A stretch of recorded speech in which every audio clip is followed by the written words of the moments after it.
morning to you. I'm Jen Su with your Hollywood Week in Review. Let's check it out. Hundreds of Twilight fans gathered in Hollywood to catch a glimpse of Robert Pattinson, Kristen Stewart, and Taylor Lautner as they were honored at a hand and footprint ceremony outside Grauman's Chinese Theater. The actors got down and dirty in the wet cement, a Tinseltown tradition that dates back to 1927. Happening in LA's AFI Fest, Kirsten Dunst stepped out to a special screening of her drama, Melancholia. Michelle Williams channeled old Hollywood glam for her biopic, My Week with Marilyn. Woody Harrelson talked about researching his role as a cop for his film Rampart. So I just immerse myself, books, documentaries, movies, anything about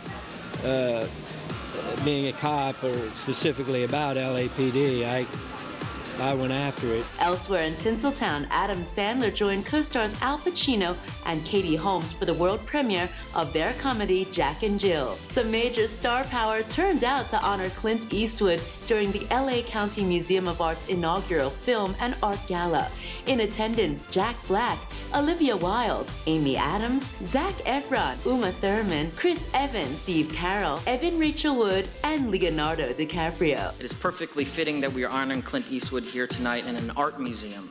For he's many things, an actor, a filmmaker, a producer, a composer, but chiefly and most undeniably, he is a true artist. The all-star cast of new fantasy flick Immortals hit the red carpet for its LA premiere. In attendance, Mickey Rourke, Henry Cavill, Frida Pinto, Isabel Lucas, Helen Lutz, Stephen Dorff, and Luke Evans. Johnny Depp and Amber Heard jetted to London for the European premiere of The Rum Diary, based on a novel by Hunter S. Thompson. Although the book was written in the 1960s, it wasn't published until 1998. Johnny filled us in on the rest. It was a book that almost never happened. I mean, weirdly, it was something that I accidentally located when I was going through the manuscripts of Fear and Loathing in Las Vegas with Hunter in his war room, and we sat down and started reading the thing, cross-legged on the floor, and Hunter said, "Damn, we should make this into a film, you know?" And I said, "Yeah, maybe you should publish it first." Elsewhere, director Sam Mendes introduced the cast for the next James Bond flick, Skyfall.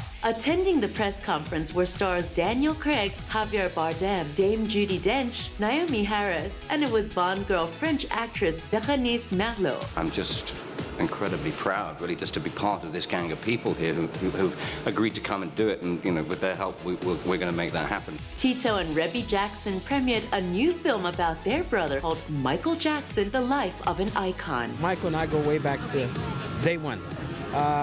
It captured who he was prior to his career Motown days. It takes us through his career with the Jackson 5, onto his solo career and his success with all his major albums, Beat It, Thriller, and all the other albums, Bad. And it tells basically the real Michael Jackson. Justin Bieber turned on more than just the Christmas lights at the Westfield shopping mall. What's one of your favorite things about London town? Favorite part about London is all the girls.